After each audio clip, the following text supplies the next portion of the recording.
Assalamualaikum warahmatullahi wabarakatuh. Semangat belajar anak-anak.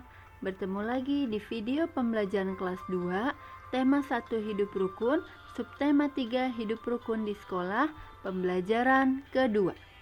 Simak videonya sampai habis ya. Siswa di sekolah Udin cukup banyak. Ada 125 siswa laki-laki dan 117 siswa perempuan. Nah, di pembelajaran sebelumnya, apa kalian ingat kita sudah menghitung penjumlahan dengan cara panjang? Sekarang kita akan menghitung dengan cara pendek. Nah, pertama-tama kita tulis dulu angka 125 dan angka 117 yang akan dijumlahkan. Lalu, setelah itu kita jumlahkan dulu satuannya. Satuannya itu angka yang paling belakang, yaitu 5 ditambah 7 sama dengan 12. Nah, tulis angka 2 sebagai nilai satuan di bawah angka 5 dan 7, lalu simpan puluhannya yaitu angka 1 di atas angka 2. Nah, sampai sini bisa ya? Selanjutnya, kita akan menjumlahkan puluhannya. Puluhannya itu angka yang bagian tengah, nilai tempat puluhan. Nah, paling atas ada angka 1, itu juga harus kita jumlahkan. Karena angka 1 yang bagian atas itu angka yang disimpan dari penjumlahan nilai tempat satuan. Jadi, angka 1 ditambah angka 2 ditambah angka 1 sama dengan 4. Tulis di bawah angka nilai tempat puluhan. Terakhir, kita akan menjumlahkan ratusannya. Nah, ratusan ini angka yang paling depan, yaitu angka 1 ditambah 1 sama dengan 2. 2 ini sebagai ratusan kita tulis di paling depan nilai tempat ratusan. Sampai sini bisa ya cara pendeknya. Kalau kalian cara panjang bisa, cara pendek lebih mudah untuk kalian. Sekarang kita akan membaca teks kegiatan Udin dan teman-temannya di sekolah. Berolahraga bersama. Hari ini Udin dan teman-teman berolahraga. Pak Guru meminta siswa untuk berlari berpasangan. Udin berpasangan dengan Edo. Tiba-tiba mereka terjatuh karena gerakan kakinya tidak kompak. Kaki Edo terluka dan berdarah. Udin membantu Edo berdiri. Pak Guru mengantarkan Edo ke UKS. Pak Guru pun mengingatkan siswa lainnya. Berhati-hatilah ketika berlari. Samakan langkah kalian terlebih dahulu. Nah, jika diperhatikan, di dalam teks ini kita melihat atau menemukan kalimat perintah. Jangan lupa, kemarin kita sudah singgung kalimat perintah itu. Biasanya kata perintahnya ditambah dengan lah atau kan. Dan selalu diakhiri dengan tanda seru. Coba, kalimat mana yang termasuk kalimat perintah?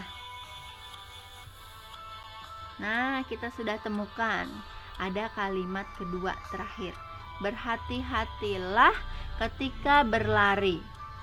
Nah, ada satu kalimat perintah lagi yang bisa kita temukan. Apa itu? Nah, ini kalimat yang terakhir. Samakan langkah kalian terlebih dahulu. Nah, di sini kita temukan dua kalimat perintah. Sekarang kita akan mencoba membuat pertanyaan dari teks yang ada. Sebelum kita membuat pertanyaan, kita harus tahu dulu kata tanya yang biasa digunakan dalam membuat kalimat tanya. Nah, ada banyak kata tanya yang biasa digunakan untuk membuat pertanyaan.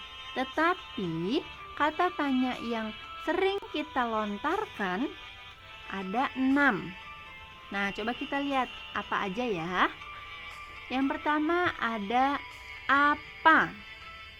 Lalu ada siapa, lalu ada di mana, lalu kapan, kemudian ada mengapa, dan yang terakhir ada bagaimana. Nah, apa sih bedanya kata tanya yang keenam kata tanya ini? Nah, apa itu biasa digunakan untuk menanyakan sesuatu yang terjadi? Kata tanya siapa biasa digunakan untuk menanyakan pelaku kejadian. Kata tanya di mana biasa digunakan untuk menanyakan tempat kejadiannya terjadi. Kata tanya kapan digunakan untuk menanyakan waktu kejadiannya terjadi. Kata tanya mengapa kita gunakan untuk mengetahui sebab kejadiannya atau kenapa bisa terjadi. Nah, kata tanya bagaimana kita gunakan biasanya untuk mengetahui cara atau kronologis kejadiannya. Sekarang Ibu punya contoh kalimat tanya atau pertanyaan. Pelajaran apa yang sedang Udin kerjakan? Nah, jadi di sini yang ditanyakan itu adalah sesuatu yang dilakukan Udin. Nah, jawaban dari teks bacaan berolahraga tadi adalah Udin sedang mengerjakan pelajaran olahraga. Nah, begini cara membuat pertanyaan. Jadi kita harus mengetahui sebelumnya apa kata tanya yang akan kita gunakan dan kira-kira jawaban apa yang cocok untuk menjawab pertanyaannya. Selain berolahraga, Udin dan teman-temannya juga melakukan kegiatan lain di sekolah, seperti berdoa dan beristirahat. Nah, di sini Udin tidak lupa untuk selalu berdoa sebelum kegiatan belajar dimulai atau setelah kegiatan belajar dimulai. Di sini Udin selalu menerapkan sikap-sikap sila Pancasila. Kalau berdoa, kira-kira sila keberapa ya? Oh, sila pertama, ketuhanan yang Maha Esa. Apa lambang sila pertama? Bintang. Nah, gambar yang kedua, aku lupa membawa bekal. Mari makan bekalku bersama. Nah, di sini ada gambar Siti dan Lani yang sedang beristirahat. Mereka duduk di taman sekolah. Mereka akan memakan bekal. Tetapi Lani lupa untuk membawa bekal. Dan Siti memberi sebagian bekalnya untuk dimakan bersama dengan Lani. Kira-kira Siti sudah menerapkan sikap pengamalan sila keberapa ya?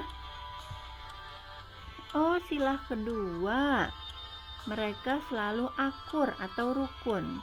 Nah, sila kedua itu keadilan kemanusiaan yang adil dan beradab. Apa lambangnya?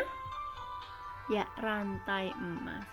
Nah, setiap kegiatan kita sehari-hari jangan lupa itu semua pasti tetap berkaitan dengan sila-sila Pancasila, karena Pancasila adalah pedoman negara kita. Cukup sekian pembelajaran kita kali ini. Sampai bertemu di video pembelajaran selanjutnya ya.